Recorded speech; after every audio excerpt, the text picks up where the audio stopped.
এই কুরবানির পশুর সাথে সম্পর্ক কি? যেই ব্যক্তি কুরবানি করবে এই ব্যক্তির আমলনামায় কিছু সওয়াব যোগ হবে কুরবানির মাধ্যমে। এক নম্বর হলো কুরবানির পশুর গায়ের মধ্যে যতটা পশম থাকবে সেই পরিমাণ নেকি আল্লাহ দান করবে। সুবহানাল্লাহ। দুই নম্বর, কুরবানির পশুর শিং আছে না নাই? পায়ের খুর আছে না নাই? এই শিং এবং খুরগুলো মিজানের পাল্লার বাটকারা হয়ে যাবে। সুবহানাল্লাহ। তিন নম্বর, খুব মনোযোগ, শুধুমাত্র গোশত খাওয়ার জন্য আর মানুষকে দেখাইবার জন্য কোরবানি কইরেন না। এটার ভিতরে বহুত প্রেম আছে, আমরা জানি না, এই জন্য বিলাইতে পারি না। কিনার প্রয়োজন রাস্তা দিয়ে রোয়ানা দেয়, কিরে দোস্ত কত? ৬০,০০০ ভালো হইছে ভালো হইছে।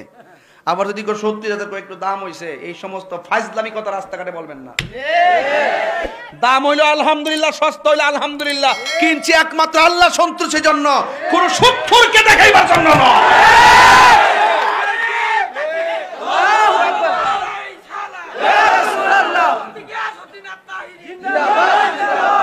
শুনুন, আমি বেশি লম্বা করব না, আমি বেশি লম্বা করব না।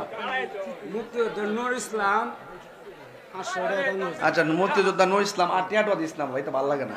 সর, ওয়াজের ধারাবাহিকতা নষ্ট হয়ে যায়। টেহা দিলে নগদ তুলছি নি তোমরা কিছু? মহিলাদের কাছে যাও, যাই আমার কথা কই, টেহা দিব। মারহাবা জোরে না গেলে কে? তা আমার কথা কি আপনারা কষ্ট হইতেছে না? সুর দিয়া শেষ করলাম। সুর দিলে এই ওয়াজগুলো করতাম। এটা দামি ওয়াজ, এটা দামি ওয়াজ। ১৭ তারিখে ঈদ তো, এই ৩টা দিন সময় একটু গুছাই নেন, নিয়তটা সই করে নেন। কারণ কুরবানির গোশত আল্লাহর কাছে পৌঁছে না, কুরবানির পশুর রক্ত আল্লাহর কাছে পৌঁছে না। রক্তটা মাটিতে পড়বার আগে কুরবানি কবুল হয় যদি তার অন্তর ঠিক থাকে।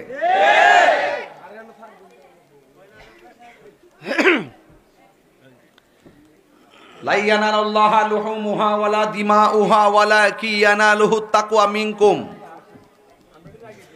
আল্লাহ বলছেন কুরবানির গোশত, কুরবানির পশুর রক্ত আল্লাহর কাছে পৌঁছে না। কি পৌঁছে? ওয়ালাকিন ইয়ানালুহুত তাকওয়া মিনকুম।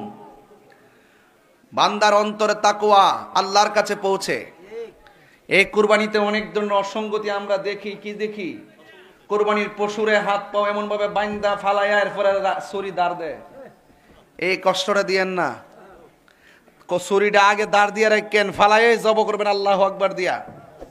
আবার এক পশু আর এক পশুর সামনে জবাই করেন না, দেখেন পশুর চোখ দিয়া পানি ফালায় কান্দে। কিন্তু আপনারা বোঝেন না। তবে ইতিহাসটা কইয়া দিয়া যাবো আজকে নিকলির জমিনে। কষ্ট আপনাদের? কোরবানির পশুর রক্ত কি আল্লাহর কাছে পৌঁছে? গোশত পৌঁছে? তো পৌঁছে কি? তাকওয়া।